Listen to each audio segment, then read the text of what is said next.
Look at that. But still, I have NWA, Bob Marley. What else you got in that? You got Jay-Z. No. Drake. Method Man and Redman autograph photo. And is that real? I don't know. Buddy bought it for me. Mule Deer Jesus. Why did you get MDJ stands for? Yeah. Why did you? Don't call me Mule Deer Jesus. Was that a self-appointed title, or did someone give that to you? It was an inside joke, and it was I was hunting with a buddy, and in Arizona, and he's the one that took me hunting, and he had a son with him. And what happened was I just used to call myself that to kind of just get under his skin. And I told his son, I go, don't worry, you got Mule Deer Jesus with you. We'll find you a deer, right? Well, we're driving, and his dad said, hey, look in that valley. There's always a deer in there, usually deer in there. I pulled up the binoculars and go, hey, there's a buck. Son gets out, kills that deer. After he kills the deer, the son goes, wow, you really are Mule Deer Jesus. And the dad's like, I'm the one that told him to look in there. Why are you getting all the credit? That's hilarious. It's stuck. And then with my cousins, from the Crown Burger, I always just, talk crap, said, hey, you're with Mule Deer Jesus. And we were just slaying deer every year with them. So it kind of just, so that's where it kind of came from. Your cousins own Crown Burger? Remember that? Not real cousins, but yeah. Yeah, the downtown one, right? Yeah. Oh, yeah. Dude, we used to eat there all the time. Mm-hmm. So. And then it just stuck because you kind of became like a local legend in Salt Lake bowhunting community. Well, I did. No, I am the two-hit wonder. You got to remember that. I'm the two-hit wonder of the Wasatch Front. So you're one better than Milli Vanilli? No, I'm Tone Loc. Oh, okay. I'm the Tone Loc of the Wasatch Front. You could do a new Instagram handle. It could be Washed Up on the Wasatch. Ooh, dude, I totally do using that one. Hashtag. I will use that one. Just you days, throwback Thursdays, flashback Fridays. I mean, you trust me, you ought to see the questions I got about the whole trail camera thing. Everybody was asking me my opinion on it. Yeah, so what is your thoughts? Well, let's introduce him. Yeah, let's start from the beginning. Brian, you want to introduce this guy, this character? This character, man, if you're anywhere in the Salt Lake community, you've probably seen him. You've probably heard about him. You might have heard about him from his own mouth, maybe someone else. Self-appointed names like Mule Deer Jesus come to mind. But yeah, Isaac Aleman is our guest today. And he's got a cool story about how he got into bow hunting and then honestly transitioned that into a career, frankly. He's become a really great friend of ours over the years. And so we thought, what a great way to learn about like how bow hunting changed his life in particular and share it with everyone else because we think it's a cool story. Isaac's a fantastic human. He's got a great family. His boy, as he calls him, Junior, is a great person as well. Kind of worked himself into the archery scene and quite a little young and upcoming bow technician. And so, yeah, Isaac's going to be our guest today. We're excited to hear how you went from the DMV to MJD. So Isaac's worked in the industry for how long? Since 2008, really. Well, yeah. Tell your story of how you got into bow hunting. I think this is a cool story. We met Isaac a few years ago. How long we've known you now? Like 5, 6, 7 years? Roughly around that. 8, 9, 10? Yep. I've known Eric a little longer just because from the ISE expos and that, from the, seeing him from over there from the Kings days. So, So we met Isaac when he was working at Easton's, and Easton became our arrow sponsor. But it was always cool. I would always remember seeing you and Junior up at the tack shoots from like 8 years ago. And he was just a little boy at that time. And just watch him come up, grow up into the man he is today. And now he's working in the industry, correct? Yes, he is. We're working together now. So those were like pre-Total Archery Challenge days too. That was what were they called? Bowcast at the Bird. Bowcast. That's right. Some of the original stuff. So just for those of you not familiar with Total Archery Challenge or Bowcast at the Bird, it's essentially a big 3D archery shoot that was hosted at Snowbird Resort for many years. Still, even this year is going to be there yet again. And yeah, it's cool. It's cool. Isaac does like an annual post on Instagram where he shows like the historical footage and timeline of little young Junior growing up right before our eyes at the archery event. And man, that's they got 2 of them this year happening in the Utah area. one at Park City and one in Snowbird, just because it's been such a popular event. So they changed ownership from Bowcast at the Bird a number of years ago. Sean DeGray took it and turned it into the Total Archery Challenge, which has been wildly successful. They're in a bunch of different states, and yeah, it's just hanging out, shooting bows, having a great time, and it's wild to see even like what that idea Bowcast at the Bird has eventually ended up in the form of TAC today. So let's dive into bow hunting and Isaac. How the heck does a guy sitting, working, tough job at the DMV suddenly immerse himself into not only bow hunting, but then get a full-time like career into the industry?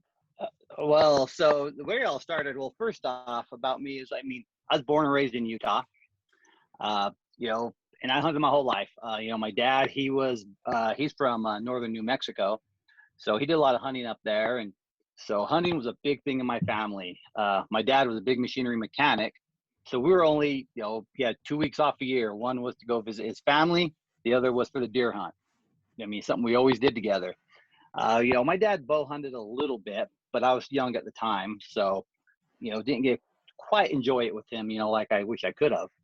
So then, growing up with my dad, we've always just hunted, old school way. We'd hike our butts off, and look for the first deer to see, shoot him in the head for the meat, right? So that's how I grew up hunting. We hunted close to home. We didn't have, horses. We didn't have ATVs. My dad said, well, we hike everywhere. So we hunted the Wasatch Front and the Ochre Mountains. That's where I hunted my whole life. And as I got older, of course, when I was finally able to hunt, that's when in Utah had that bad winter kill. I'm not sure if you remember that, but, bad winter kill. So the hunting wasn't as good as when I got older. So, as I moved forward, being in high school and everything, hell, all I cared about was, I wasn't that big of a hunter in high school. I wasn't even a bow hunting. Something we did on the weekend. So, I graduated high school, and the only skill I had from graduating high school was typing. So with that skill, hell. And we're probably talking like a typewriter back in your day. Yes, buddy. it was typewriter. I graduated in '94, and I could type. Only skill I graduated with. What type of WPMs are we talking about? Yeah. Oh, I was like 70 words per minute. No way. Yes, 70 words per minute. Well, reason being is, because in high school I was more interested in girls, of course, and a lot of girls took type, so I took type. Made it easy A type. I became good at it. So that's what I graduated high school with, is learning how to type. And, after graduating high school, I met my wife, and of course decided to get married, and had to look for a real job. Well, what job skills do I have but typing? So I started off working as a receptionist for a dental and medical office. That's what I did. Did they ask you on your resume how many words per minute could you type? That's how I got the job. Dude, that was like a common question back then. You guys remember taking those tests? Oh, I remember I 35 is the number that's sticking out in my head. And I think that's like what I had to hit to get an A in like 8th or like 9th grade typing or something. So half of what Isaac could do. Isaac had the home road down and just. Oh, yeah, good, man. I want to know this. So it was always about like proper like hand placement and like not looking. Like, did you follow all that? Because I could do 35 words per minute, but I would have to be looking down. It wasn't like proper form. It's ASDEF, JKLM semicolon. Boom, there you go. Wow. Have your hands like that, ready to go, buddy. I just looked at my keyboard and like, yep, he's right. Yeah, look at keyboard. See, there you go. So tell me this. This is like an outdated question. Did anything change from a typewriter to the current setup we have now? Like on a laptop? Well, because now the typewriter, when you took that type test, you were only allowed 2 errors, like whenever you did a test, and you couldn't of course there's no backspacing or anything. And then when they went to the computer, they didn't allow you to have any, go like backspace or anything like that. You just had to type the document and turn it in, and they graded it for you. They timed you and did the. Like the keys and everything are in the same exact spot. Yeah. Right? Oh yeah. Yeah. Besides like command and option and control and all that. Isaac was fast and accurate. Only skill I graduated with. So as moving forward, I, worked for a receptionist at a dental office, and I needed to get benefits, right, for the family. Well, my wife, she started working in the mortgage industry, and this was like, early 97 or 97, 98. So you graduated in 94 and got married like 97. Okay, so 3 years later. Yep, 3 years later, got married. She got a job in the mortgage industry, and so my wife made the money in the family, and then I got a job for the state of Utah at the DMV. Well, first the tax commission, I worked in the DMV, and that was my career path. My career path was work for the state and get the benefits and retire. That was my whole What was goal. working for the DMV like? Just like you see, well, I didn't work for the actual DMV where like the whole public went. I worked for the tax commission, where I used to do like the undercover license plating for like the ATF and FBI. So we have special license plates. Then I would do impound auctions. When a vehicle was impounded, I would go and do the auctions and sell off the vehicles there. So you weren't pulling the number tab saying now serving 697. Yeah, because I mean, and not to talk bad about the people that work at the DMV, but the few DMVs I've been in my life, don't think I've ever seen any of them smile. And that is so not you. No, hold on, the story gets better. Okay. Because I'm on the edge of my seat. So anyway, that's where I worked. And after I got married, of course, got back into hunting because I landed the girl, so now need a new hobby. So I started hunting, and it wasn't until like it was 2000. My son was born, and it's 2000. I shot my first deer, my first mule deer, and I'll tell you what, man, I was excited as can be. I mean, this is how old I am too. Is the gun I bought my first rifle. I had to put that on layaway, guys. I put that on layaway every week. I was trying to tell my kids the other day what layaway was. They had no idea. Yep. Well, explain what layaway is now. Yeah. What is layaway for the younger crowd that may be tuning in? Let's just see this real quick. Logan's 25. Do you know what layaway is? Yeah. What is layaway? The store holds the product and you make payments until you pay the product off. Logan knows what layaway is. It's basically a credit card, right? But you don't get. Yeah, you don't get the product. You don't get the product until you pay off your credit card statement. Basically, that's funny. So after I got my gun, shot my first deer with it. After that, I swear, it's like something went off in me. I mean, I was just addicted to hunting. Now back then too, the only thing we had, I mean, you didn't really have like all the videos and everything you saw out there was geared towards whitetail. And so it wasn't until I found, it was the Eastman's hunting, the videos. You guys remember those videos? Oh yeah. How to judge deer and everything. You're talking like Gordon Eastman, Mike Eastman, or Yep. Mike? No, I'm talking about Mike Eastman, the VHS tapes. Yep. And so after that, I started learning more and more about that. As thus, just loving hunting. All right. Well, it's also too around that time. Also, is somewhere in that time frame, they shut down the Wasatch Front hunting to rifle hunting. You can only bow hunt. And I was like, forget that, man. That's so dumb. I was so mad. I'm like, I never bow hunt. It's like the worst thing in the world they could have done. I was like, how could they do that to the Wasatch Front, man? Can I stop you right there and ask you, like, what was the purpose of them doing that? Was it just because there were so many people recreating up there, or was it because of that bad winter you were talking about? Why did they all of a sudden shut it down to rifle hunting? Well, all those reasons. Number one, we had that bad winter kill.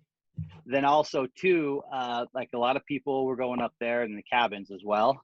And then also number three is they made that extended archery season.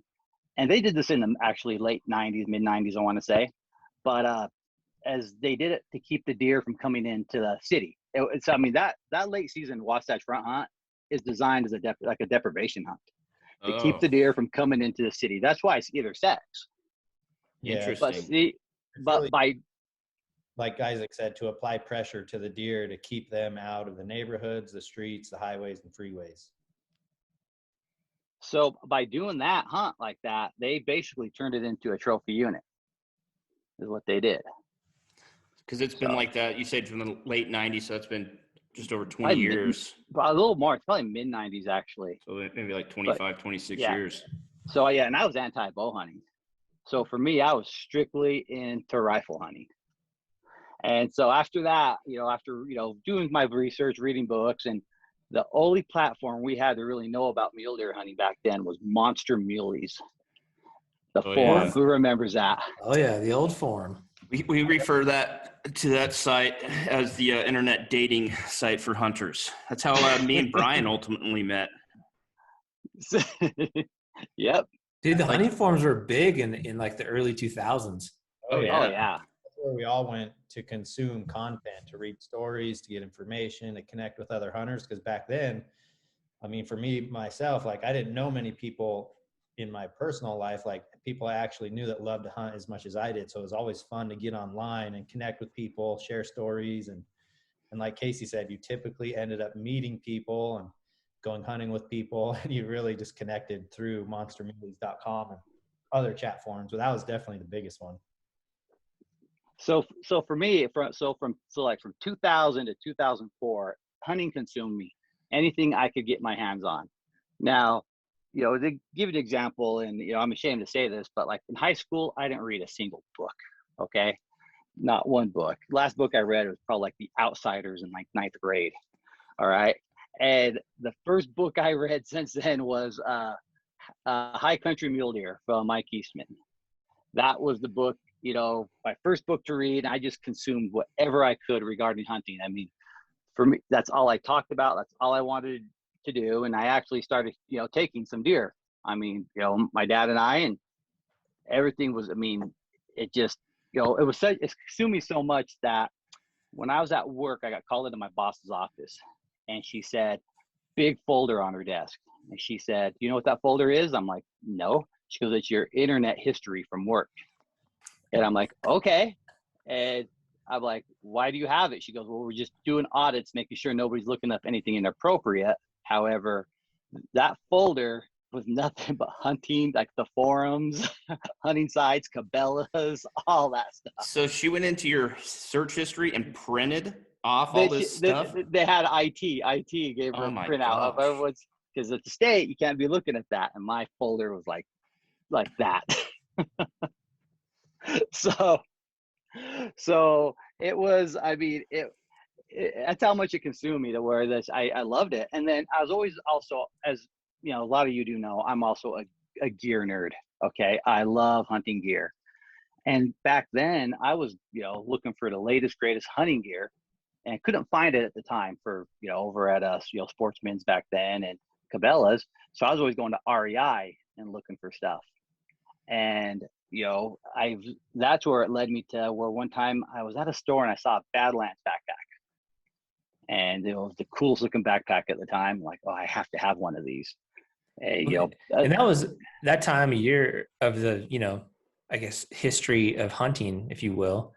The early 2000s were another kind of timeline when the technical gear from mountaineering, backpacking started to bleed into hunting, right? Where like correct.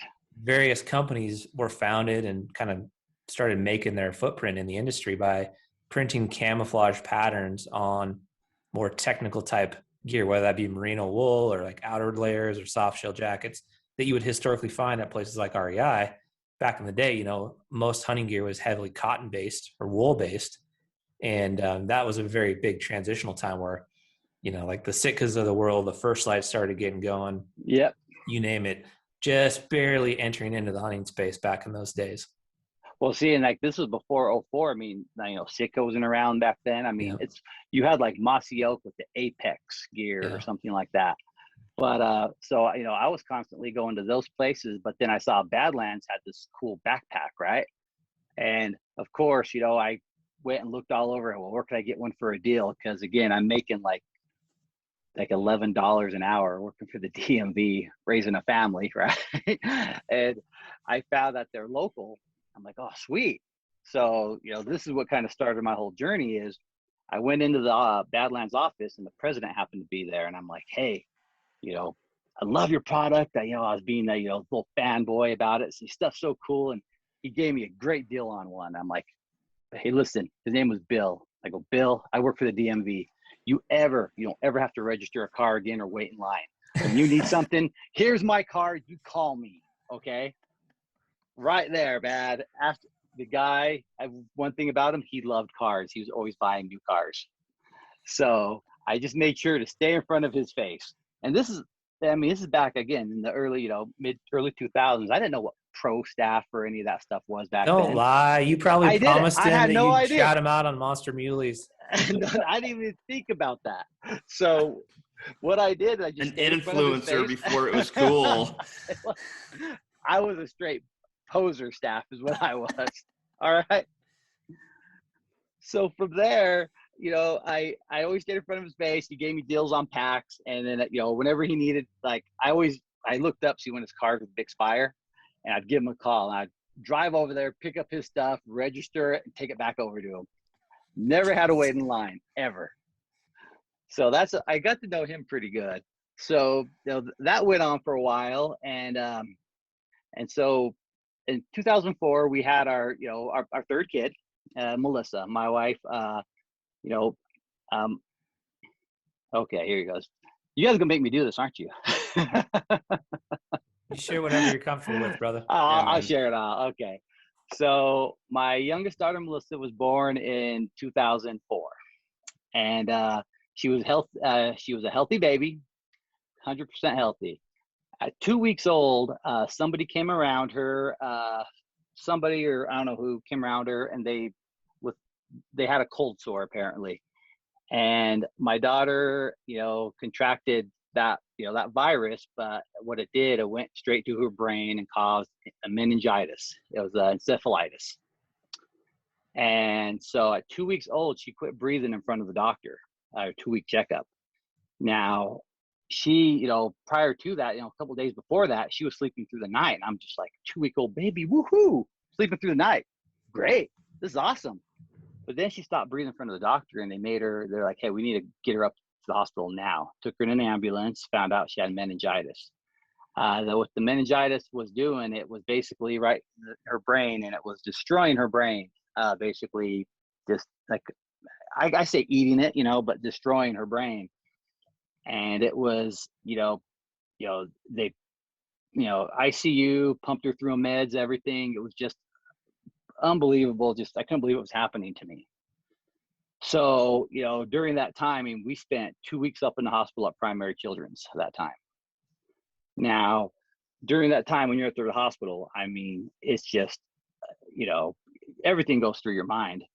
And I had a buddy of mine who was real cool. Is he brought me magazines because, again, back then, hunting magazines were the thing.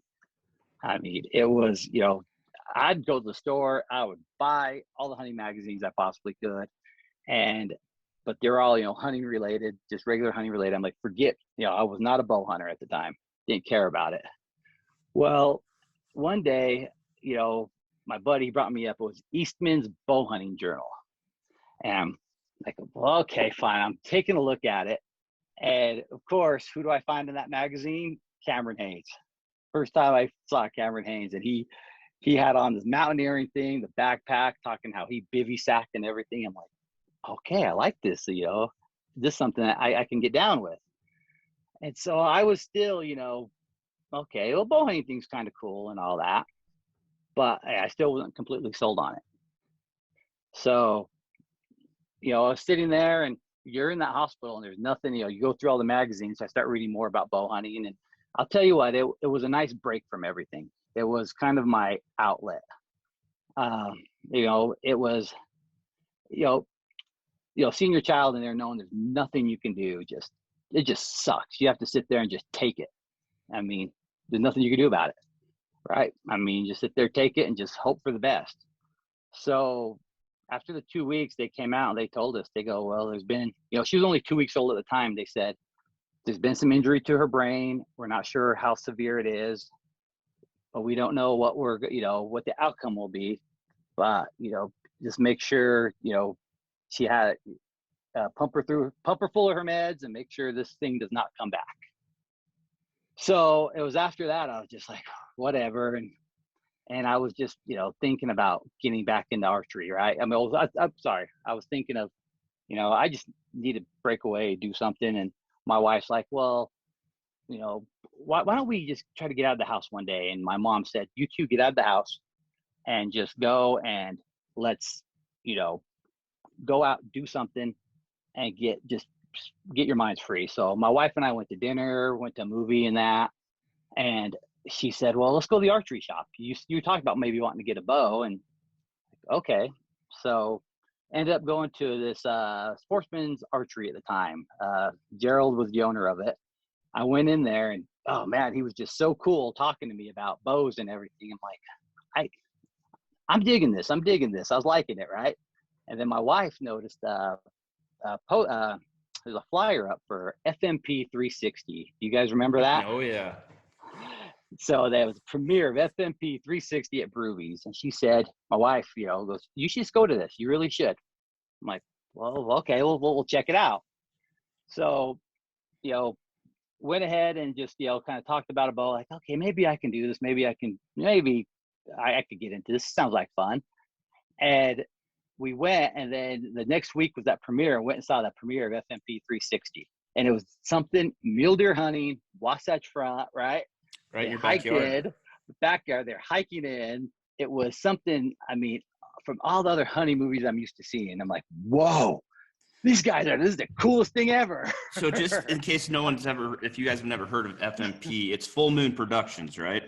Yes. And it was a group of guys out of Salt Lake. Anthony Dixon was one.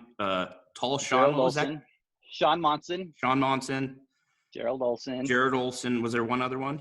There are a few other ones. Anyway, I remember 3 films. Maybe there was more. Yep. But I remember 3 for sure. And I remember when they came out, they were like some of the coolest hunting films I'd ever seen because it was very relatable because it was on the Wasatch Front. And it was just everyday guys bow hunting, doing a hunt that any of us could do. And so I remember thinking how cool it was as well. Anyway, so that's just a little background of who they were. And Anthony Dixon is the guy that actually started Bowcast at the Bird that we were talking about earlier. Oh yeah, he was. They even had the first archery podcast, and I remember thinking, what the hell's a podcast? That's what was Bowcast, right? It was like yes, a podcast. It was. So like after seeing that, I was like, all right, it's on. I want to get into archery. And now this is another crazy part of the story is so I was like, I'm interested in this. Well, it was one weekend, my dad and I just, for the hell of it, decided to go out and we're hitting, little yard sales, right? And I hit this yard sale and this lady's talking to me about her, we just talked about hunting. We got into hunting and she goes, yeah, well, my son killed a big deer at the bow and he works for Hoyt.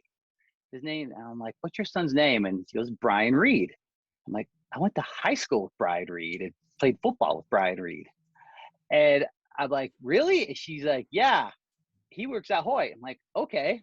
So after that next day I was at work and I called over to Hoyt, just said, Brian, is guy Brian Reed there? Got a hold of him and started talking to him about, hey man, long time no talk. I want to get into archery. Can you help me?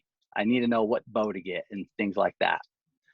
And so sure enough, he said, well, this is what you want. And you went and looked at the prices. I'm like, whoa, that's outrageous, right? Well, at the same time, Bill, from the guy at Badlands, his car needed to be registered. And sure enough, I was talking to him about a bow. He said, oh, well, we get a discount with Hoyt because we supply them with backpacks. What bow do you want? We'll get you a bow. I was like, here we go. Sweet. It's on. It is on. Selling out before it was even cool, Isaac. You know it. So he got me set up with a bow, got me set up with arrows. And I'll tell you what, man. Well, you got to realize, though, when you're trying to raise a family, right? And, you're working and hell, you're making like, what I said at the time, like 10, $11 an hour. Early 2000s. You don't have that. You don't have that type Things of money. Things are tight. Yeah. Things are tight. And, as hunters, right, we always try to get the latest, greatest gear. And so it was, to me, to get a deal on this was awesome. And I was so thankful to them. I said, hey, whatever you guys need help with, let me know. And once a year, Badlands would have a big sale and I would be, hey, can I come and work this cell for you? Yeah, I'll work it for free just because I'm so thankful, you guys. So I'd go there, help them work that show, and again, just stay in front of them. So when you first got your bow and started kind of getting it set up and everything, did you have somebody helping you along the way with like technique and just getting comfortable shooting it and like coaching to a degree? So yeah, my buddy Brian Reed was a big help of that because he worked at Hoyt and that, and he told me what to order, got it all down, and then from there I'd go to the archery shop. And what was really cool, because the archery shop was was the place to be, because again, we're dealing with our daughter Melissa. I mean, we got the news that she's probably going to be special needs. We didn't know to what extent, and for me, it was, as a dad, it's like, okay, you got to stay strong. You got to make sure to keep everybody in line. Everything's good at home, and the main thing too is make sure, take care of my wife, to really help my wife, and so for me, it was a constant battle to try to keep it all together, think positive and make sure the wife is okay. And it was nice because there are times I just go to the archery shop and no one really didn't know my situation back then, and going to the shop, and they were just so good to me. I mean, it was just a nice break of everything. I mean, in a way, it was like my bar, right? Yeah. You just go there and I'm just all into archery from there on out. I'm reading Dwight Schu's book, right, about archery. Anything I could get my hands on archery related, I'd watch. And it was just something for me. It was an addiction after that. I mean, everything was great. And it was during that time too, I also had another buddy of mine, and I got him into archery. And we're like, man, we need to start a business. So we're like, okay, what should we do? I go, hey, we should sell backpacks, sleeping bags, and tents for the outdoor people. Now, this was like 2006, 2007. And we're like, okay, we're going to call ourselves. I go, backcountryhunting.com. Well, guess what? That name was taken by backcountry.com. So I'm like, perfect. We're going to be huntbackcountry.com. And we had his cousin make this generic website. We had, I went to Badlands. They said, yes, well, okay, you can drop ship, where if you sell something, we'll ship it out for you. We're like, let's do this. Let's go. And we're like, let's go hit the International Sportsman's Expos to sell backpacks. And we hit, we put all of our money together, and we went to Colorado and sold 2 backpacks. Because you got to realize, back in 2006, $200 for a backpack, $100 for a fanny pack was not happening, guys. You went all the way to Colorado and you sold 2 backpacks. 2 backpacks, paid what, like $1,100 for the space, rented a truck to drive all the product. Badlands was great. They gave us all the product. And then it was this sleeping bag company. I can't remember where they were, out of Utah. They gave us some sleeping bags, and we loaded up this U-Haul, drove all the way up there, got a hotel room, everything. And we sold like 2 backpacks. Did you sell any fanny packs? No fanny packs. Dude, fanny packs were in back then. It was nothing. I mean, it was so bad. I mean, we lost money, and I was like, I really wanted this to work, right? But it just wasn't happening. It wasn't happening at all. So it just, I mean, it was it was a wreck, needless to say. So that whole business thing, kind of went south. And then again, don't start a business with your friend, because him and I are no longer friends. Yeah, man. It sounds like you guys were way ahead of your time, right? Like, you knew these things were coming, these techie gear things. Yeah. That apparel and backpacks and gear would get more techie. You guys had a website, and you were literally too early. Yep, exactly. Timing is everything, right? Like, the tools that we have now, like social media and YouTube and all these other platforms, you could have probably ran with a website that sold these awesome products, which we're seeing now. They're popping up. Like, they're oh yeah. You guys were way ahead of your time, man. Way ahead of our time. And it kind of, what kind of fueled that too is to kind of jump back. I kind of jump back to the story is, my daughter was born in July. She got sick, in July, and it was, I got my first bow probably, I want to say I got my first bow So it was July, I think it was August when I got my bow, you know, I got into archery. And what happened was, I want to say, so a few months later, what happened is my daughter relapsed. So just like with a cold sore, right? You get a cold sore, they could come back. Well, the cold sore came back. And again, it was in her brain, and it put her in the hospital. Well, exact same time that happened, my dad, who is, you know, my dad's, you know, old school man's man, you know, never took a day off, never took a sick day. He went down with bacterial meningitis the same time. So I had my dad in the hospital, my daughter in the hospital again. And it was like one of those things where, like, you know, my dad's my hero. He never, ever seen him down like this. I mean, you know, never went down. And I had both of them in the hospital, not knowing what to do. And we're like, okay, well, when she gets out of the hospital, my daughter, how are we going to make this work? And thank God for being at the state. I had they have that act, the FMLA, family, you know, Family Leave Act, where I was able to take 3 months off and care for my daughter. Well, it happened to my daughter and my dad, they got out around the same time. So because I was able to take that time off, I was watching my daughter and helping my dad. I had them both at the same house, caring for them, feeding them, giving them their medicine, making sure they're okay. I mean, I was like a nurse basically. And, you know, you guys, I mean, can you imagine, you know, your dad's this healthy, strong guy your whole entire life, and now you're helping him with everything, right? Yeah. And so I did that for 3 months, and I'll never forget. I went in to see my doctor, just for, you know, for your normal physical, and I told him what was going on, and he said, Isaac, do you need an antidepressant, son? You look like you're going through a really rough time, and you need antidepressants. I'm like, no. He's like, well, you sure? I'm like, yeah, because every afternoon I go shoot my bow in the backyard.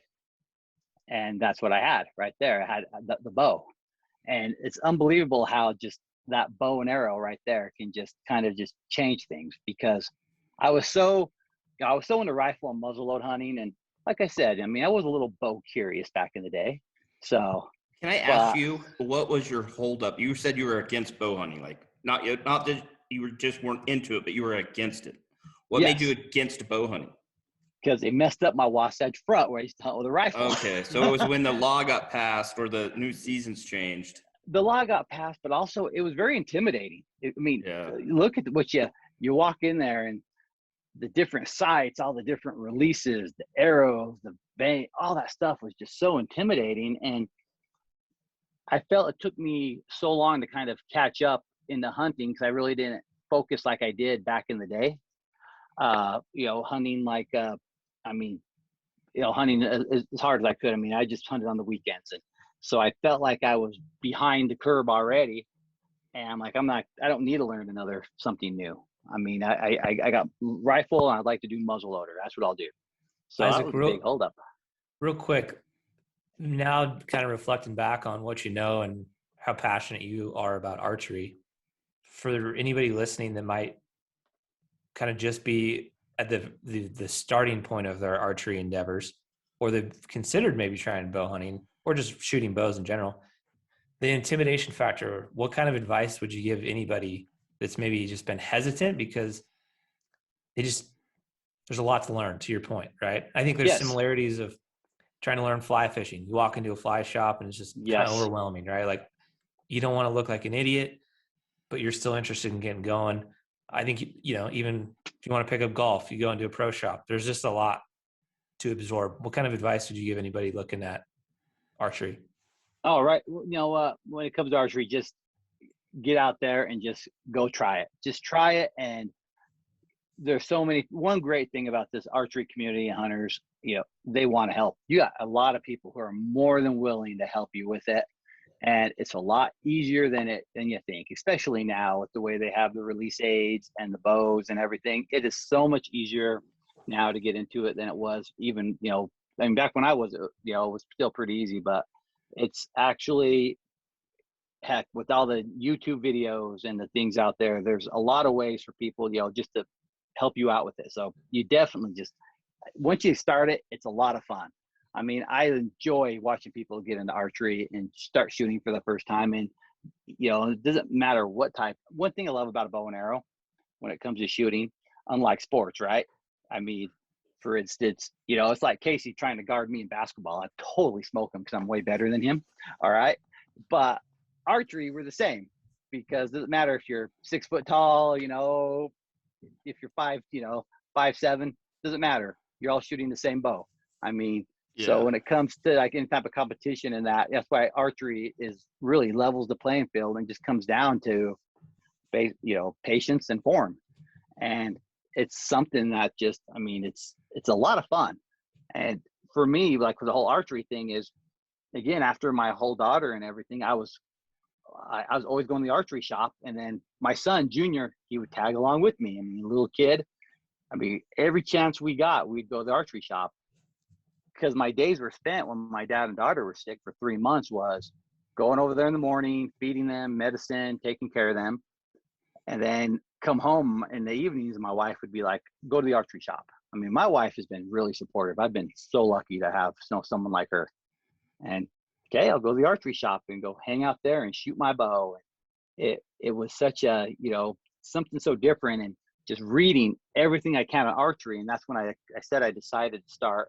I'm going to do a website and sell backcountry archery gear.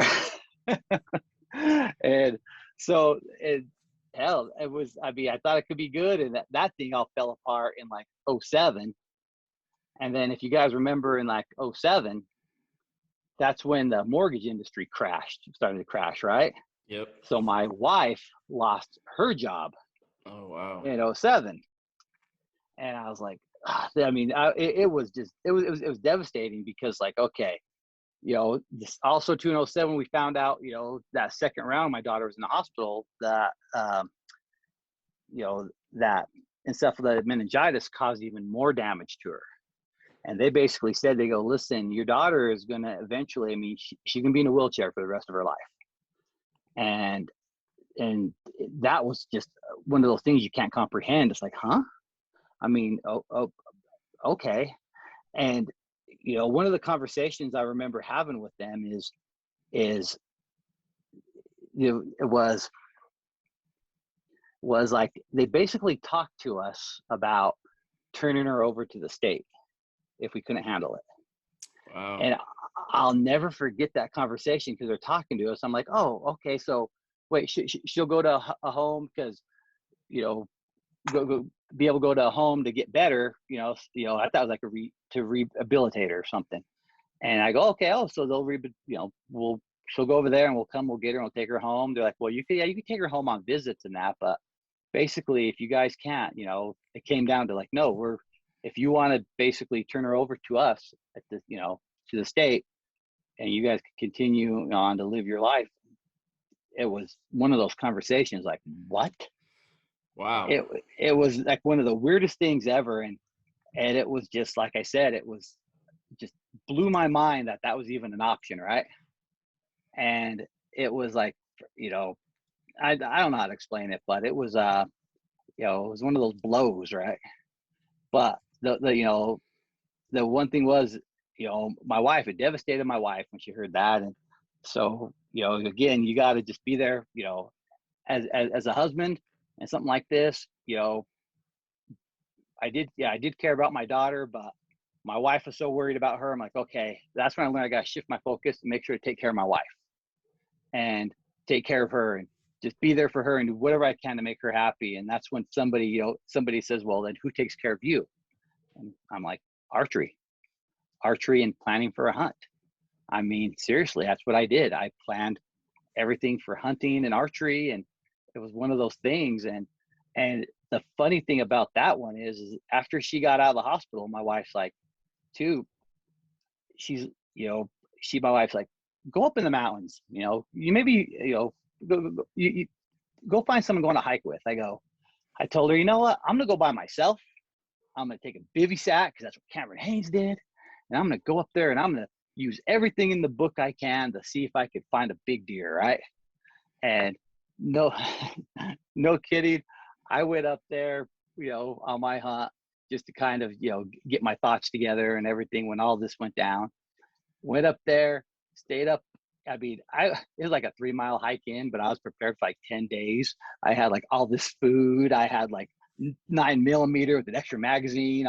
First time in a bivy sack by yourself up in the mountains. And sure enough, man, didn't sleep that night at all. And I'll tell you what, when that sun sets and you're up there by yourself, you know, that's when you could go to places in your head you don't want to go. But I'll tell you what, when that morning comes and you see that first velvet mule deer,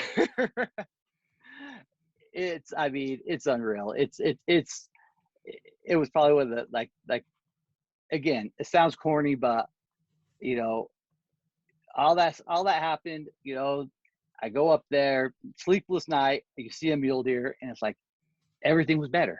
I don't know. I mean, it sounds crazy, but it was. I don't think it sounds corny or crazy at all. I mean, I think so many people can relate to exactly what you're talking about for different reasons, you know, throughout their lifetime of being outside and in the mountains is a place to heal and reflect and, you know, find yourself to a degree. And yeah, man, I think this story that you're sharing is super relatable for many people. You know, well, it is, because it's, you know, when something happens when you're a child, you know, with your kid and something like this happens, I mean, you know, your wife has a great, you know, of course, you know, moms, which should be, you know, they're the ones, you know, the mother's love is unreal. And the support for the moms, is, you know, from friends and family are always right there, you know. It would be dads, heck, we're dads, right? I mean, what does dad get? We're expected to be tough and Yep. not show too much emotion. Exactly. I mean, what does dad get? All we get is a big piece of chicken for dinner. That's it. Right? I mean, other than that, everything's about the moms. So for me, I mean, it was so nice just to go out there and see and be over there and just, you know, see that. And what was cool about it was I took all the information I learned, right, from the Eastman's hunting, the book, the videos, and in the area I've hunted my whole entire life, and I found the biggest buck I've ever seen in my life over there. And that's when I was like, oh yeah, this is it. I found this deer. I couldn't believe it.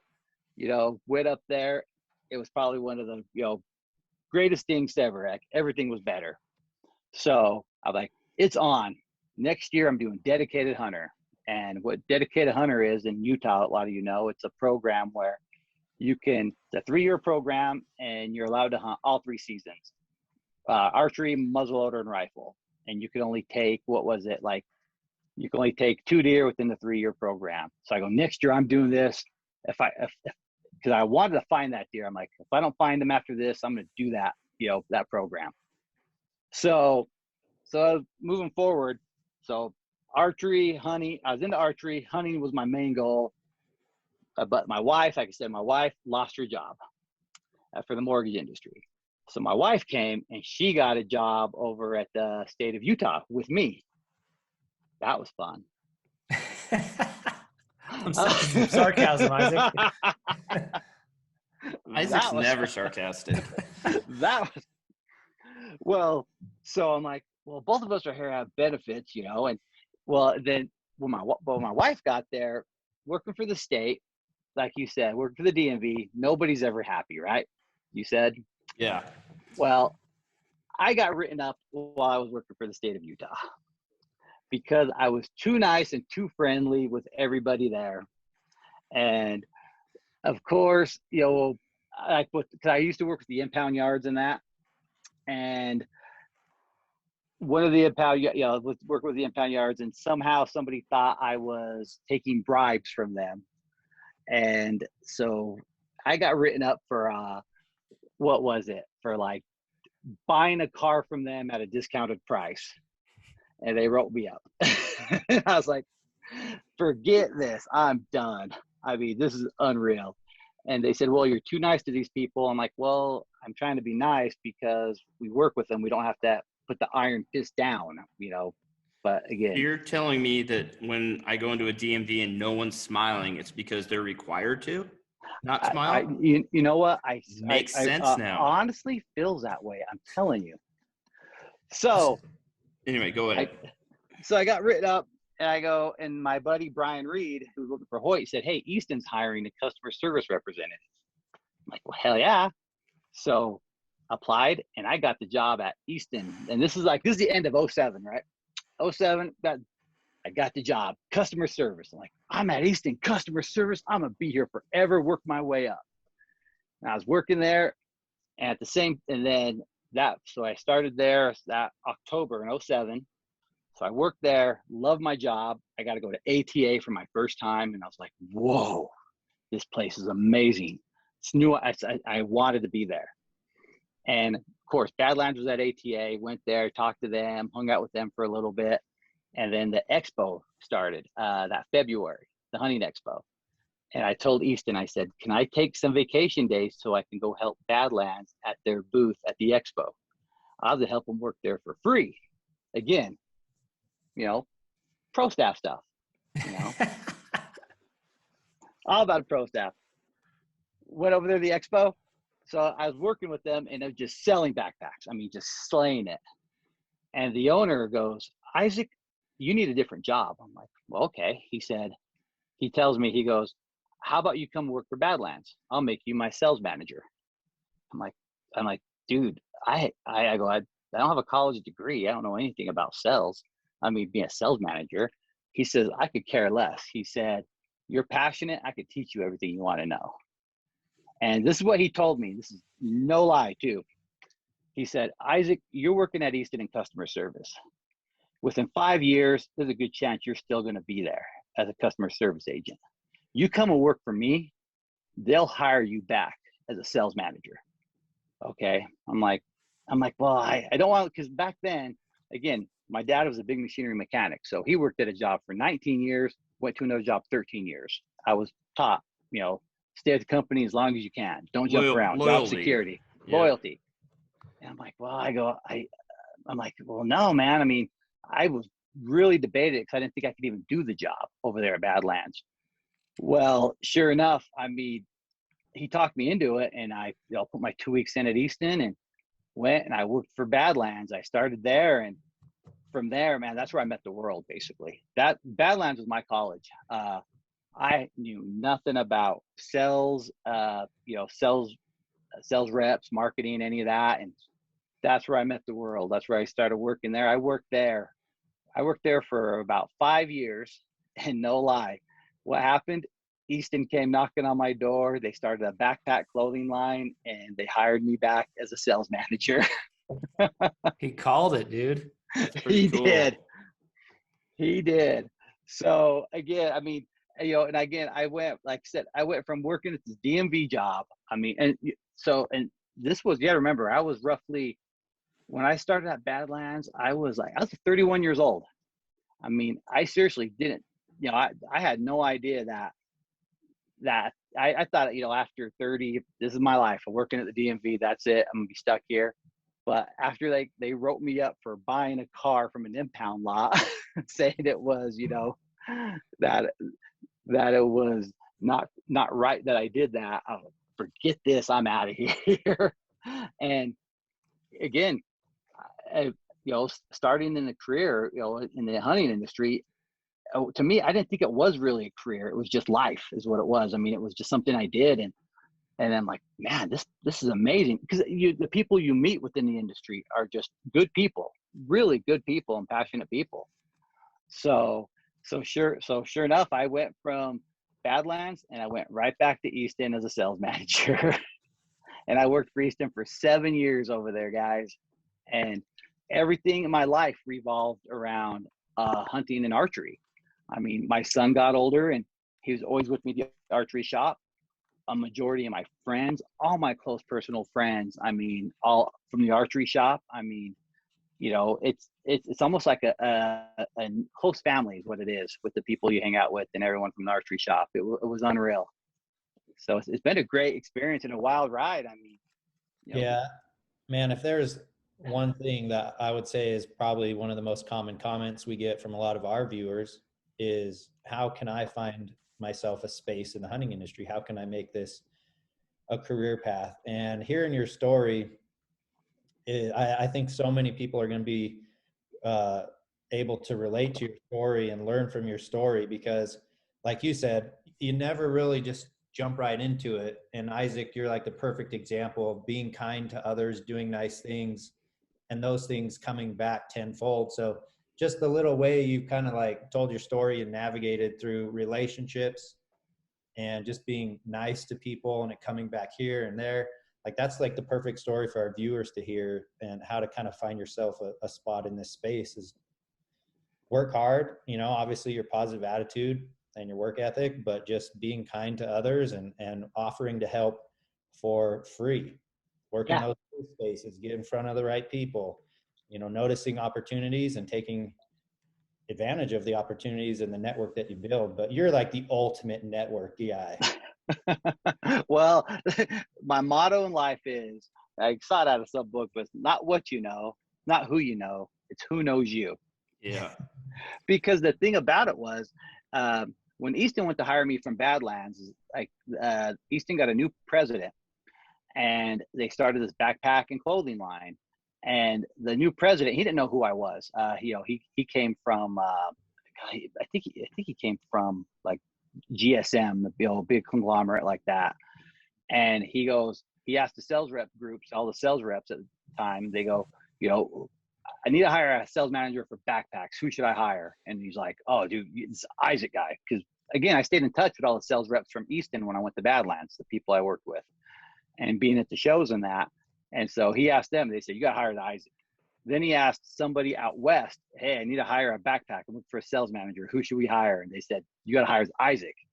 And by the time he got around, he said, so Isaac, I asked the whole industry all over, and I've asked I asked 4 people, and out of the 4 people, all 3 said you. So I figured I had to meet you and offer you a job. It's crazy.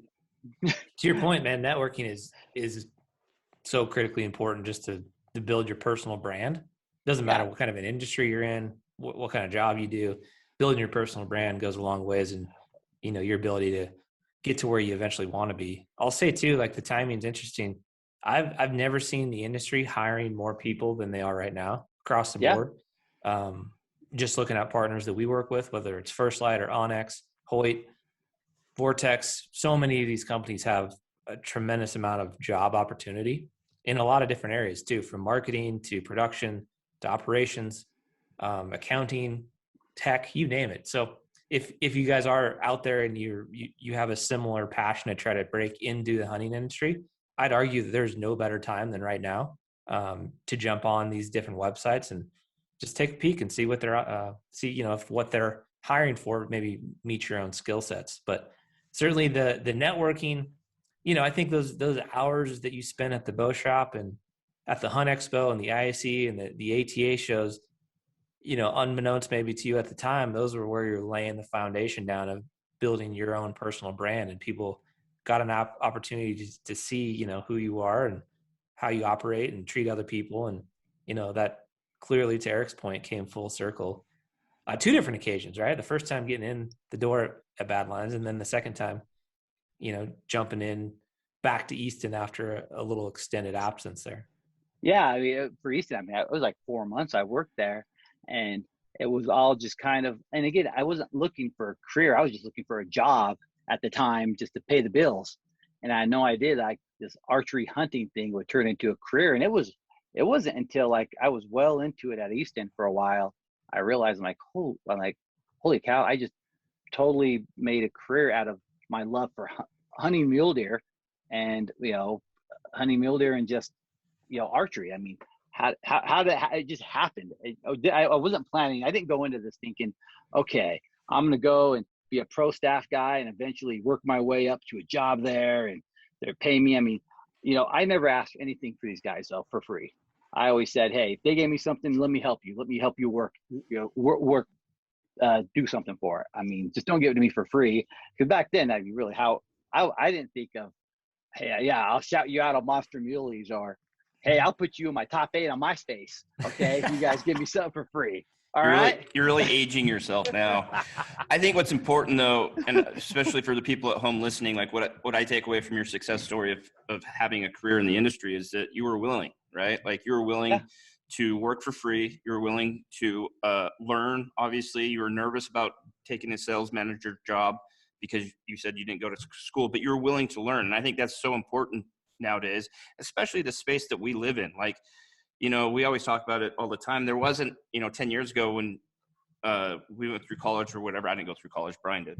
But there wasn't like a social media class or anything like that. Now there is. So this is all relatively very, very new still.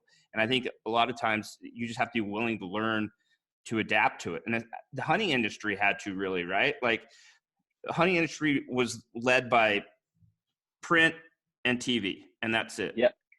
And when we started getting into this, you know, 8, 9, 10 years ago, it was a really hard sell for us to try to convince companies like Easton or Hoyt that what we were doing was going to be the next best thing. And so they had to be willing too, because they had only known these two things for so long: print, TV, Right. or DVDs, right? And so it's funny to see that full circle now, because willingness definitely comes into play with our success and obviously yours as well. Well, yeah, like I said, well, for me, I saw the writing on the wall too. I mean, back when at Badlands, it was DVDs were the thing, right? You created a DVD, but I saw the writing on the wall. I'm like, well, I mean, I created a Badlands MySpace page for the company. And then when Facebook came out, I created a Facebook. This was before they even had the pages for it, right? A Facebook account for Badlands. And then it was like, I used to say all the time, well, we got to do some, forget this DVD. We got to do YouTube. We should do some YouTube stuff. But the, you know, hunting industry was so hard to to adapt to that. I mean, it was unreal. So, you know, what you guys did has just been great. I mean, I love what you guys did for this industry, especially on helping getting the younger generation involved, because my son, again, so to go to my son, he was with me all the time into this, and he didn't know what, you know, to him, I'm dad. Okay. You're not cool, right? With your dad. And, you know, he grew up knowing who Cameron Haynes was and all these guys, and Badlands, working at, you know, going to shows with me and everything. But it wasn't until he started seeing your guys' videos. And if you remember, Eric, we're at Total Archery Challenge that one year, and he asked for your autograph, and you said no. And it crushed him. Yeah, I have no clue, because I see him and like a friend, right? Like he's my pal. He asked for an autograph, and I was really just like, yeah, no. Like, in Eric's defense, anytime an Aleman like says something like that, you're like, are you being serious or not? I know. Yes, I know. Are you giving me a hard time or not? Like, what are you doing here? So I would, Eric was like, what are you doing? And so afterwards, Eric went over and said, hey, come walk around with me, and, you know, and asked advice on hats. And I remember we're driving home from the Archery Challenge. My son's like, dude, Eric had me walk around. He asked my opinion on hats, Dad. I was telling him what hats I liked. But that's what really started fueling the fire for him, because, you know, he liked hunting. He was into it. He played football, and, you know, him and my nephew both, I used to take him hunting from the get-go, but you could tell they weren't quite, you know, they weren't quite sure about it. Yeah. And they could have cared less about watching, you know, Cameron Haynes, all those guys, Fred Eichler, but it was you guys that he could relate to. And people ask me all the time, how do I get my kid into, you know, what I did? And I go, it wasn't just taking him hunting. It was the people he, you know, surrounded himself around and saw, and he could relate with you guys so well. That's what was a big factor of it, because, you know, that fueled the fire. Because heck, again, I'm dad. I don't know nothing, but you guys, I got the cool hats, the cool logo, the cool YouTube videos, doing the fun stuff. That's funny you say that, because I relate so much to that. Because, you know, I've got 4 kids, and even though that, you know, I run Hush, we own Hush, and, you know, sell hats and make hunting videos full time, and they're with me most of the time when we're making hunting videos. Yeah, at the end of the day, you're just dad, right? Like, It doesn't matter what my accolades are or what I ever accomplish. I'll just always be dad to Gage. And so the other day, he like came running upstairs like, Dad, new Meat Eaters on Netflix. I'm like, bro, we just got done uploading like 65 videos. You never got excited about one of those. So like, he really looks up to like Steve and Cal and those guys. And he thinks it's cool that we know those guys, but yeah, they're way cooler than me. Well, for me, it was hilarious because, so my son, he, after high school, he got into, he really started getting the archery more, and he got a job at Shields as a bow tech. And so there he started watching, like the Knock On John Dudley videos. And he was like, all in these videos, he goes, hey, Dad, so you know John Dudley, right? And I said, no, son, John Dudley knows me. And he goes, really? And I go, son, are you serious? He goes, what are you talking about? I go to your room, get that folder out of your closet. John Dudley, you met him like 4 or 5 years ago, and he gave you an autograph. He did? I go, yes, son, you know who you met him already. But see, back when I introduced him to him, I'm Dad. I mean, big whoop, right? Yeah. I mean, well, let's jump back to the story. So you worked for Easton for 7 years. Yes. Continue on. Well, I want to know, like, at what point in time did you have your first kind of like archery bow hunting success? Because you have historically, you kind of came out of the gates swinging pretty hard, which may or may not have contributed to the mule deer Jesus self-entitlement. MDJ. So talk us through how that happened. Okay, so go through. So let's go back to where I told you. So, after the meeting with the doctors that one time, they told us all about my daughter, and, we if we want to, we could give her up, right? My wife told me to go up to the mountains, find a deer. I told you, found the biggest deer we've ever found. That hunting season, snowstorm came in, deer was nowhere to be found. So the next year, I'm going to go up and try to find that deer. And sure enough, I found him. I'm like, I joined a dedicated hunter program, and I'm gonna hunt my butt off trying to get this deer, right? So sure enough, got shooting a bow, first time archery hunting. And I'll tell you what, man, all I kept worrying about was, okay, man, you start reading the stories from everybody, right? And the problems they run into, and that's gonna be forever if I ever kill a deer with my bow. I mean, that's what I thought to myself, was like, I got to pay my dues, and I got a lot of hurdles to go over. And so again, it was very intimidating, but I said, I'm just going to go for it. So that archery season, located the deer, did the whole, took off my shoes, did a stock on them in my socks, which never do that again. Okay. I mean, it was just rough. Bow hunting was such a different game. And, I just wanted to get this deer. It was my second year seeing him, located him, and a few other people wanted to get him. And, I just was so just determined to get this deer. And sure enough, muzzleloader came, and as they say, it all came together. Isn't that the term you guys use or something like that? It all came together. Is that right, guys? Yeah. Okay. It all came together, and I got that deer, boom, muzzleloader right there. Okay, biggest deer I've ever killed. So I did took that deer with the muzzleloader, but I was bummed I didn't do it with archery. So going forward that next year, sure enough, my goal was archery only, and hunted so hard, got skunked. I found great deer, found great deer, and nothing. And so again, the following year, I'm like, okay. So as funny as that's when I started at Easton too. This is 07, so I started at Easton, and sure enough, I worked at Easton. I'm like, I started thinking to myself, I got to get a deer this year. I got to go archery only. Again, I was a dedicated hunter, but I'm like, I want to do it with my bow. And I was like, I'll see if I could do this. Went up there and again saw this deer, and the great thing about it was, I was up hunting, and down in the park, I was up on the face, what they called it back then. And it was up, you could see where I was hunting from the parking lot of, Cottonwood Canyon. Well, sure enough, the guys from FMP were down there, and Gerald Olson, the archery shop owner, they were down there, and they call me, they go, is that you? And I go, sure enough. And they're like, just so you know, there's a deer on that other ridge over there. And I'm like, really? They're like, yeah. And again, I'm like, okay, I'm gonna go. And it's like one of these things, because I went into this thing as a fan of these guys, right? As this guy, like, seeing their video, wanting to be, hell, I want to be like these guys. I mean, that video inspired me to bow hunt, and meeting Gerald at the shop.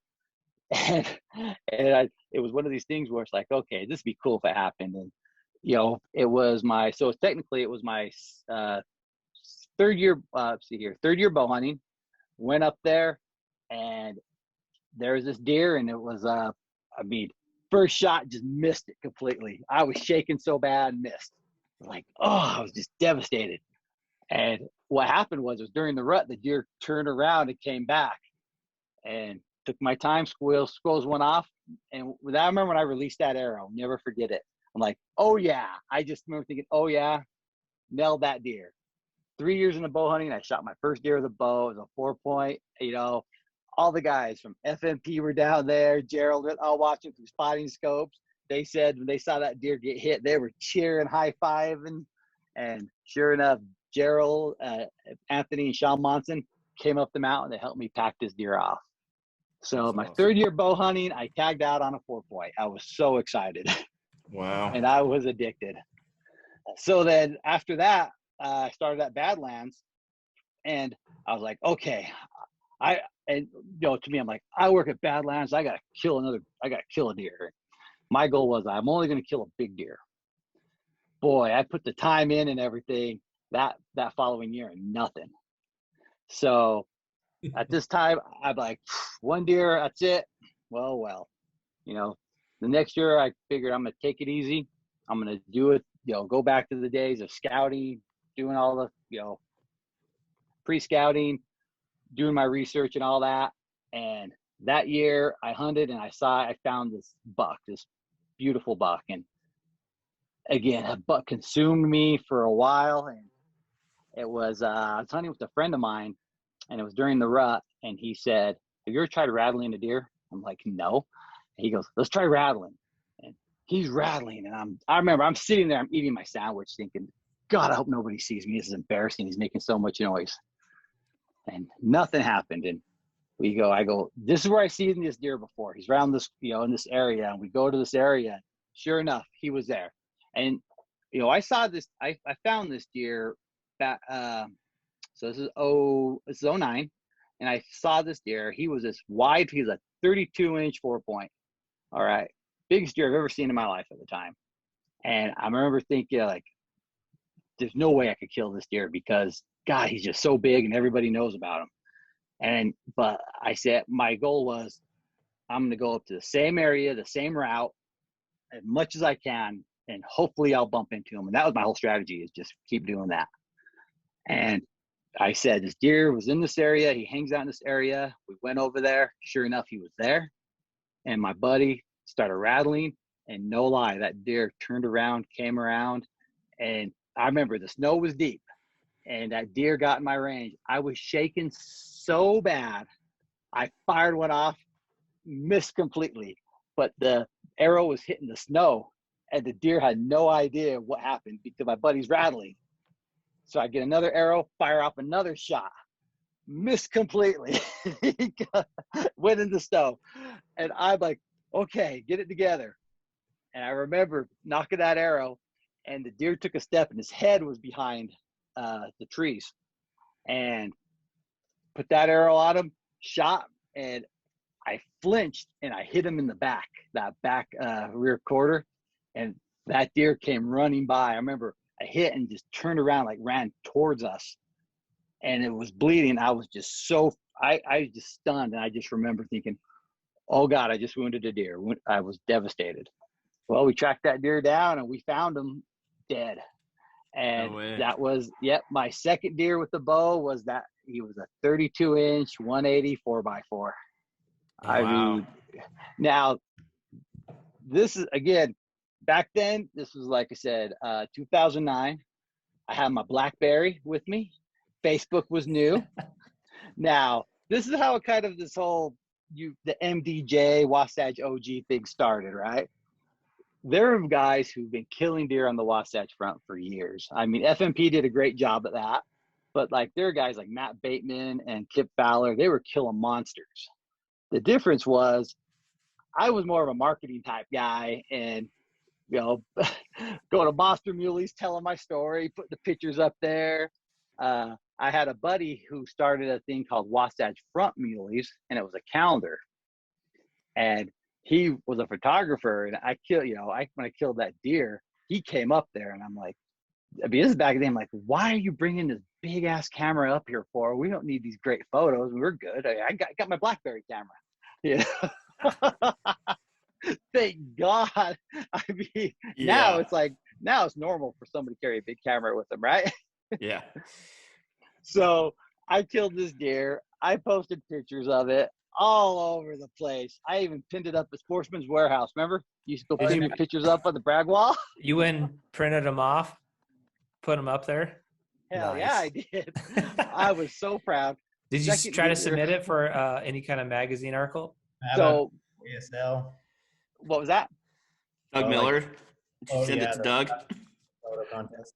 Actually, hold on. Picture of the Actually, Doug Miller was dead by then. It was the other guy. Ethan was his name running that. I sent it to him. I actually sent it to the Eastmans, and the Eastmans. What was funny about it? There was somebody over there at the time. I don't know who it was, but because I worked at Badlands. I didn't advertise with them. I remember he didn't want to publish my photo or my story. Because I told the whole story about it, of course. Because back then it was all about getting your story in a magazine, and Yeah. and people don't realize you did that for free. I mean, no one paid you, and you maybe get like a prize if you got voted, but the whole goal is to have your picture in a magazine and published. So so no one wanted to do anything with it. So that following year, I was like, okay. 2010, let's do this again. And again, I hunted from August all the way, any free time I had, I hunted. Heck, and before work, after work. And well, one day I went up there, and sure enough, I was by myself, and I found earlier that year, I found this huge buck. I mean, huge. He had kickers. I got a video of him. And this is back when I had to get the digital camera, hold it up to the, like this, and try to record through there, right?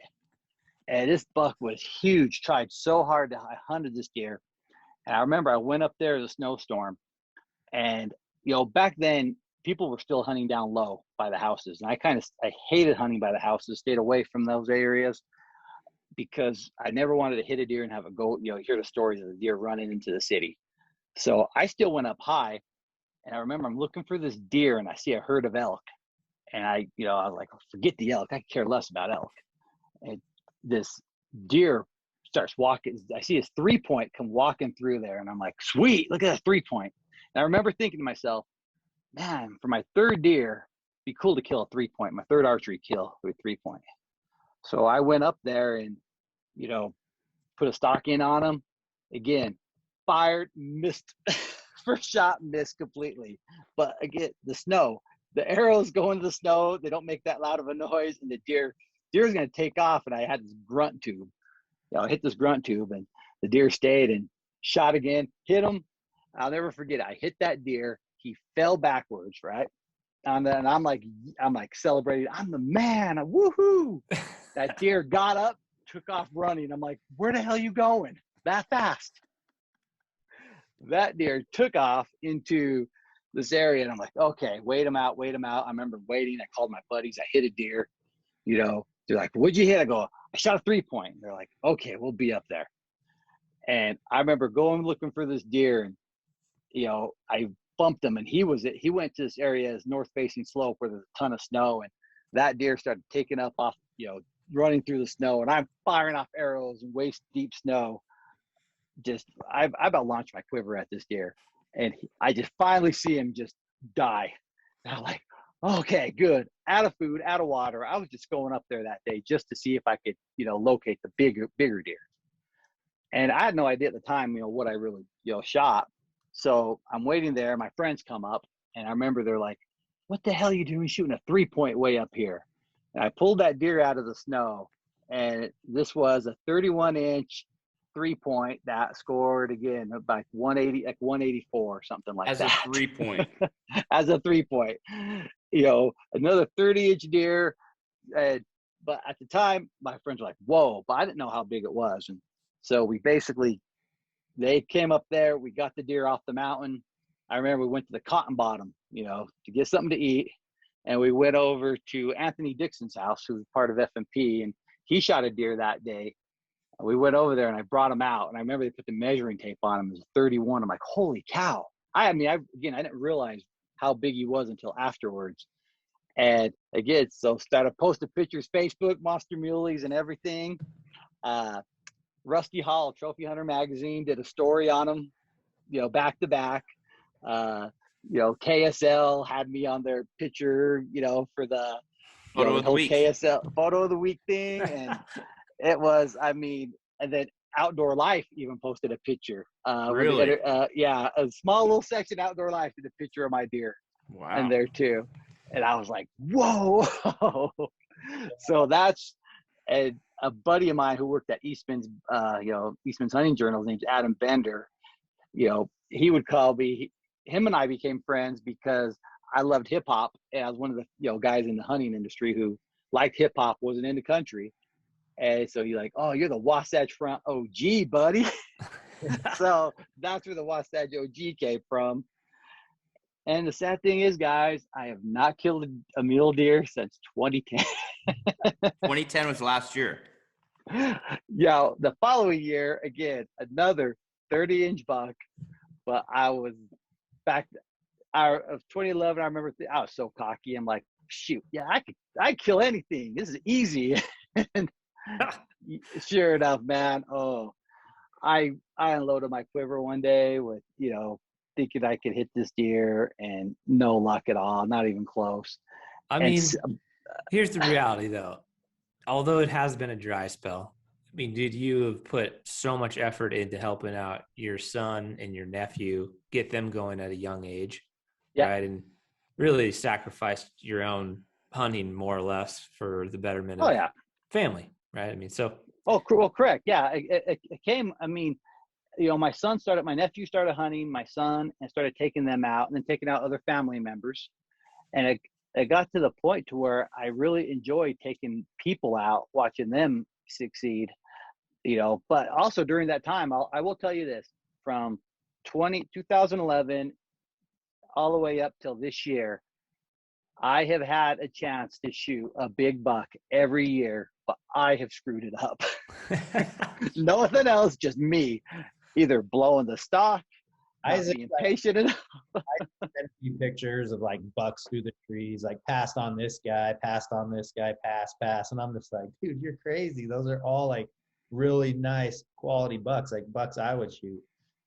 Well, for me though, a lot of people tell me I'm too picky, but I'm only able to hunt Utah at the time. I've never hunted out of state, and I have one tag, and I really enjoy the chase. I enjoy the whole chase of it. And I had this one guy tell me, and this was back then though, because before I shot those 2 deer, my buddy was always on me. You got to get a few kills under your belt. You just got to get some kills. And I'm like, well, I don't want to shoot something I'm not excited about. I mean, granted, anything with a bow, is great, but I just want to see if I can find the biggest deer I can.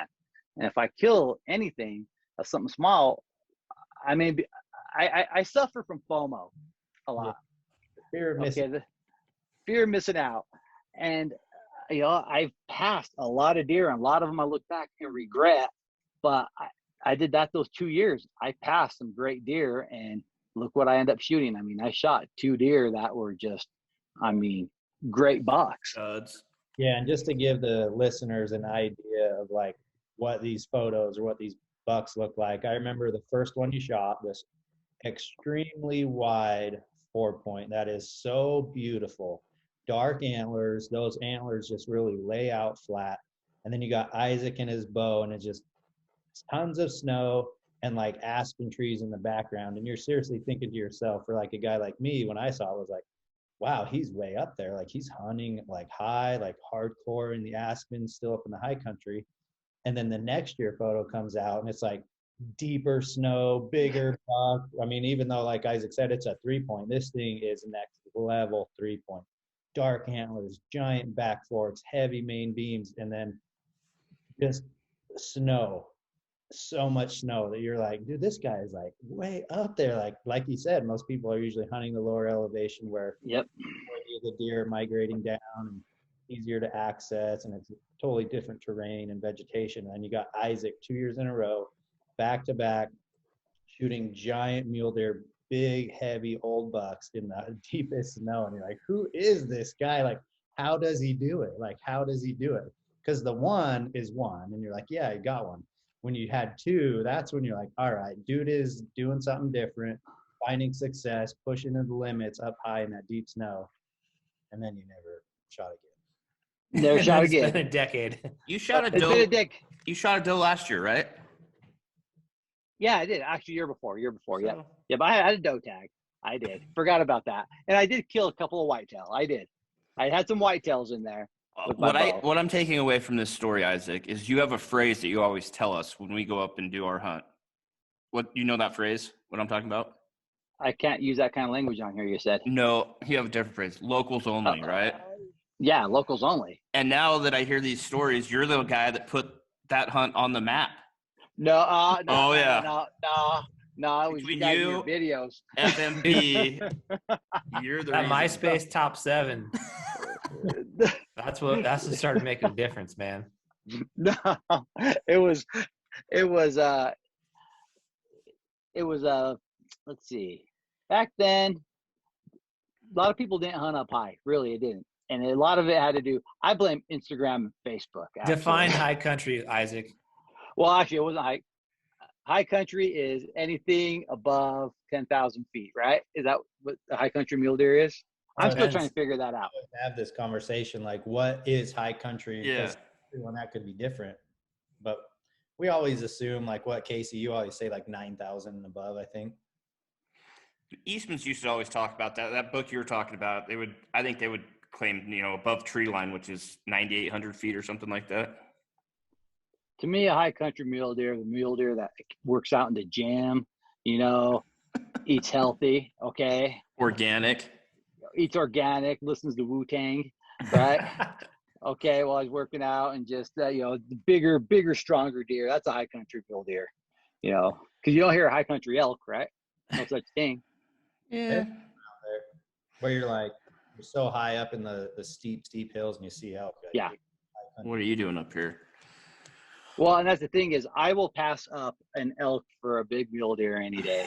I mean, like for me, I got 17 elk points. I just bought another point because for the limited entry in Utah, I don't want to hunt anywhere else. I just want to hunt, my backyard, basically. I mean, I grew up hunting that Wasatch Front. My earliest memories was going up there with my dad, freezing. It was so cold. I remembering him opening up a bullet on toilet paper to start a fire so we can get warm. Really? I mean, up the Wasatch Front. Yeah. Tell me this, like where we hunt, there's a lot of old carvings in trees. Yeah. And there's a lot of elk carvings in trees. Yes. Back then, was that like elk hunting pretty popular up there with the rifle? Oh yeah. Well, back then too, you could take motorcycles up there too. I mean, wow. Especially from that, the other canyon. I mean, there were no regulations in that. That's where you see how the pull tabs and beer bottles in some of these areas where. But were there a lot of elk up there back then? Yes. Oh yeah, there were quite. There's some good elk herds up there back then. And now if you see them, they're coming back around though. Yeah. Yeah. But was it a general elk tag back then as well? I don't remember because we never hunted elk growing up. My dad, because my dad was. Because here's the deal. The way my dad worked was you shoot a deer and you drag it. It wasn't cutting up a deer. I mean, you didn't waste anything. Because, my dad, you wasted nothing, and being Hispanic too, right? You got to bottle everything. You got the ribs, all that stuff. Even my uncle who hunted too with me, one of my uncle, he's Greek. And he was like, they couldn't believe when I first time I packed out my deer. Because my dad would go, you can't go hunt over there because if you shoot a deer, how are you gonna get it out?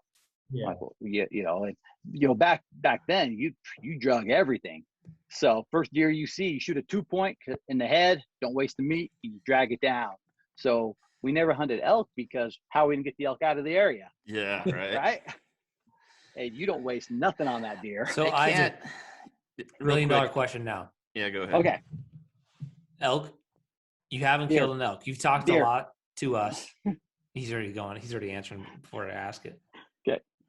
Would you rather shoot a big, mature 6-point bull elk or a 4-point mule deer?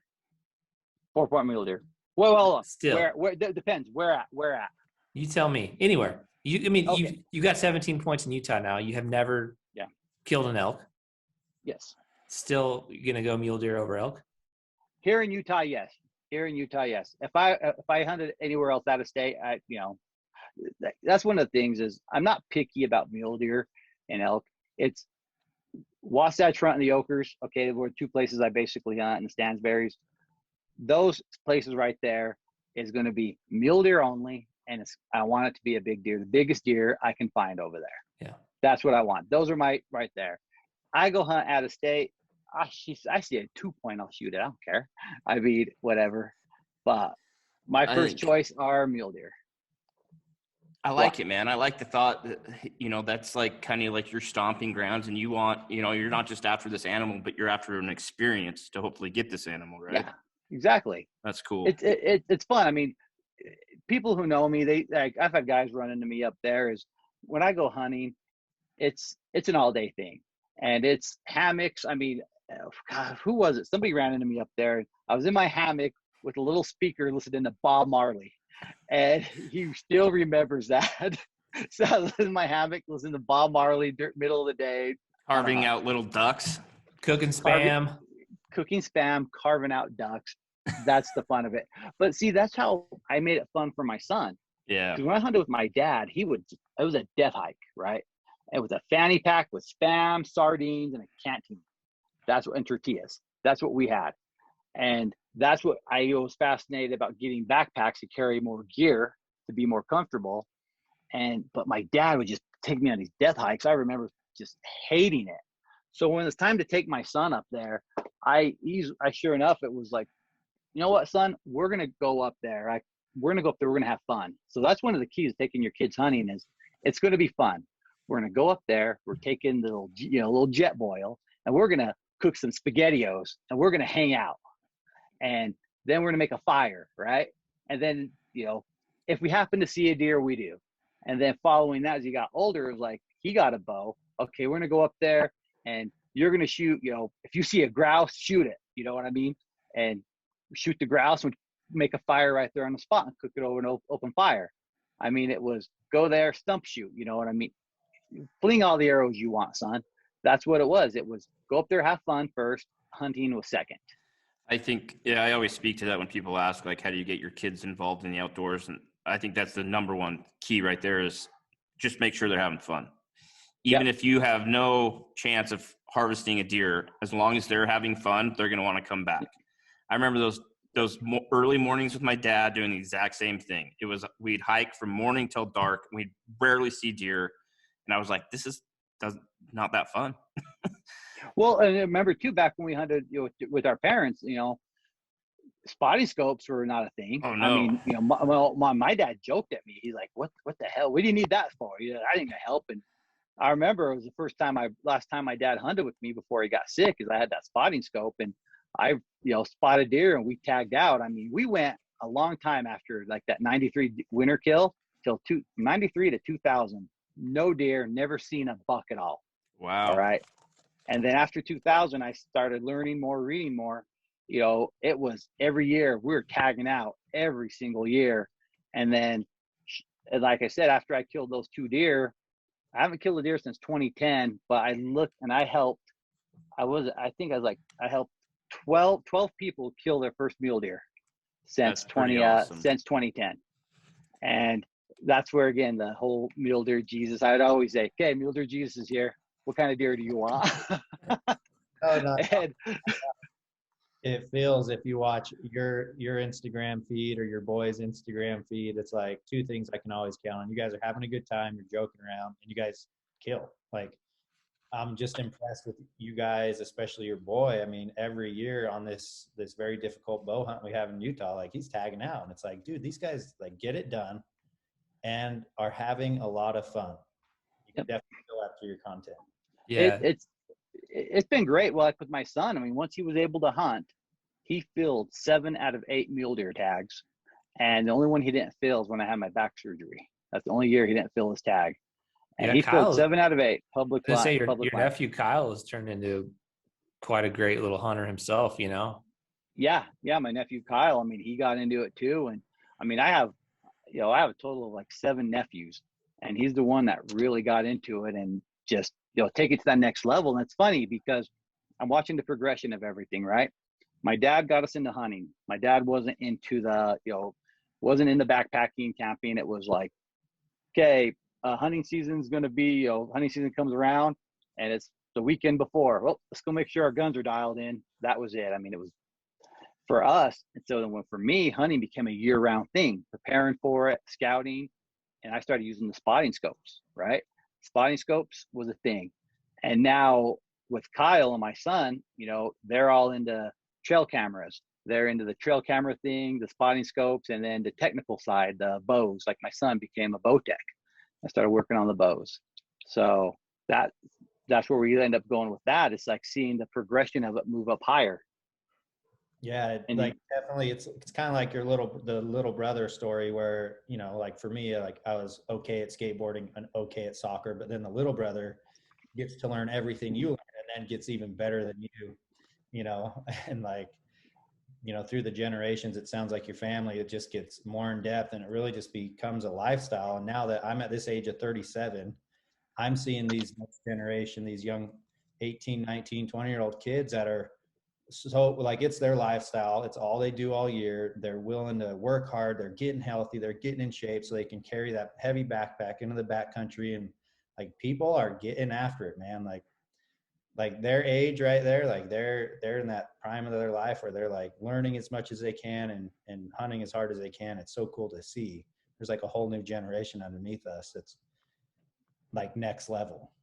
Yeah. Yeah. So much further ahead than all of us were. Yeah. And I think largely it is what you pointed out. I think all of our dads were similar in their style of hunting based on how they learned, and we're just slowly evolving. And it seems like every year kids are getting a little bit more advanced, a little bit more knowledgeable, putting in more effort. It's definitely cool to see the transition happen.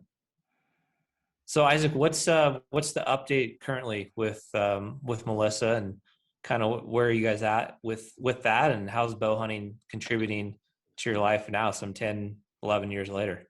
Well, what's absolutely crazy is if I start looking at it, I mean, I would have joined a dedicated hunter program, right? And I was planning to do a muzzleloader and archery, muzzleloader and rifle only. I never probably would have dove into archery if it wasn't for being stuck at the hospital and getting that bow hunting magazine and seeing, because you got to remember back then, archery guys were the only ones backpacking in. I mean, a lot of rifle hunters weren't doing it back then. I mean, it wasn't quite the thing. The only people you would see were archery guys doing it. So it's hard for me to believe that just if those events didn't happen, would I have been into archery, and would I have reconnected with a high school friend, end up working in the archery industry. I mean, it's the weirdest thing when I sit there and think about it, how just that one event right there kind of changed everything. So, and as for my daughter, she's she's doing good right now. I mean, she's doing good right now. I mean, unfortunately, the good news is she qualified. Well, the good and the bad, she qualified for Make-A-Wish. You guys saw that, right? Yeah. The bad news is she qualified for Make-A-Wish.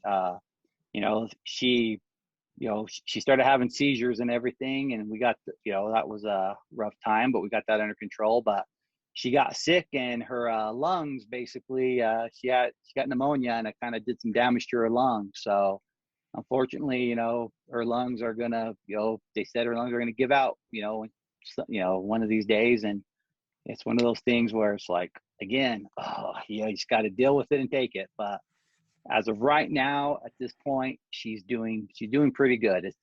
It's you guys see my, people who follow me on social media. One thing I'll tell you is I try not to put anything bad or negative on there. I just try to keep positive, because there's some special needs parents that follow us. And one of the things is, I want to, let the special needs parents do is just keep a positive attitude about all this, because, it's pretty easy to get sucked into where, people start feeling bad for you. And sometimes I feel that makes things worse, because then you feel like a victim and you get addicted to that.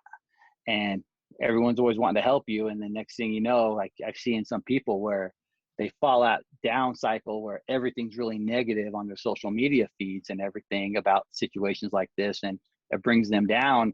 For me, my social media is more of a scrapbook, fun, and hopefully inspiring some of these parents to, like, you know what, you don't need to list everything going bad. I mean, just, you know, list the good, take advantage, celebrate the good moments, basically, is what I always tell people to do, is celebrate the good. You know, don't, you know, if you focus on that, that's what's going to happen. If you start thinking about the bad, then it just brings you and everyone around you down. So as of right now, my daughter is doing great. And it's, again, unbelievable that, you know, she's the one that kind of changed everything. I mean, that's whole, you know, my whole life. I mean, again, I was in my 30s. I thought I was going to work at the DMV, retire from the state of Utah with, you know, their pension and all that stuff was my lifetime goal. I would have never dreamed doing all of this. So, and the follow-up as far as the job, working. So, you know, I said I worked for Easton for 7 years. Unfortunately, last year, in February, they had some budget cuts and my job was eliminated from Easton. So after 7 years, I was no longer working for Easton. And that was really rough. And I'm going to tell another story here, which is unbelievable, is to talk about how this community works. And I haven't talked about this with anyone yet, but what happened was I got let go from Easton, and, you know, I worked in the industry for like 11 years, and I always had a laptop computer. And I remember, Brian, you and I were talking, and, you know, you said, hey, well, give me your resume and I'll see if anybody's out there hiring. And I remember, I go, dude, I don't even have a computer at home because we have iPhones, and I always had a laptop all this time. So I don't even have a computer. I mean, we have an old Mac desktop that was like, oh, I don't even remember the password. And I think it's probably got some type of virus on it from Junior, not from me, but some type of virus on it that I don't even know anything. I mean, because my wife uses her computer, we all use our phones. I go, I have a computer to even for my resume. And I got everything I have is on a little hard drive, like a little with a USB, you know, hard drive. And to show you how great this community is, there's a guy out there, Mount Physio, Preston Ward. You know, I was telling him the same story, and this guy got together with you guys, Mountain Ops, you know, so other people in the industry. All these people got together, and all you guys pitched in, and you guys got me a new computer. It was unreal. I mean, you guys pitched it and got me a MacBook Pro. Unbelievable. I mean, you know, I got let go from Easton, and I remember when I got let go from Easton, I was always scared of leaving a job like that, because it's like, you know, you leave a job like that where I was the guy at Easton who gave out free arrows, hooked people up, you know, made sure they had the latest, greatest gear and took care of them. And I remember thinking, it's like, if I ever left this, would I still have these friends? Or do they just like me because of I've given them free stuff? And for some people, yeah, that is the case, but not for you guys, I mean, or anything. I mean, that was, again, thank all of you for that and everyone that pitched in. But yeah, this community right there, that's what they did. I mean, it Yeah. just goes back to, I mean, we just did a podcast with the guy, Daniel, that we took out on a hunt last year. And, you know, we didn't take him out on a hunt because he was in a wheelchair or anything, but because of how positive he always was. And you're that same guy, man. Like, you've been dealt a tough hand, but you've always maintained super positive outlook on life. And that's very inspiring to us. I know, for me anyways. 100%, man. Preston, you know, approached us and asked if we would want to help. And obviously 100%, you know, you were going through a professional setback and looking for that next opportunity. And I mean, dude, you can tell just in this story, you're going to inspire a lot of folks that hear what you've been through, how you and your wife have navigated these incredibly difficult times. And dude, you guys are always so positive. And I know at times you're probably using humor as a protective cover to a degree. That's what you're great Inappropriate at. humor. Yeah, but hey, it is what it is. Dude, you're one of the best, man. We love you dearly. And just again, how you've approached life is super inspiring to so many folks, including us. And yeah, I'd say we're some of your biggest supporters and fans and friends. And, that'll never change no matter where you work or what the situation is. And we definitely appreciate you sharing a little bit more about your life and your story and how bow hunting really impacted you in a positive way. Thank you, man. I appreciate that. I really do. You guys have been great. I mean, it's exciting, this new chapter in life. I mean, see where it takes me, because now Black Rifle Coffee offered me a job. They're looking to get into the hunting world, and offered me and my son a job, a matter of fact. So now Junior and I are the archery folk over at Black Rifle Coffee. And I'm sitting here looking back. It's like, wow, all from shooting a love for hunting, shooting a bow and arrow. I am working with my son at a job we love and in an industry that we love. It's unreal, completely unreal. So it's pretty cool, man. Isaac, where can the people find you? They can find me on Instagram, basically. What is my Instagram handle? Don't act like you don't know it. It's washed up on the Wasatch. Washed up on the Wasatch.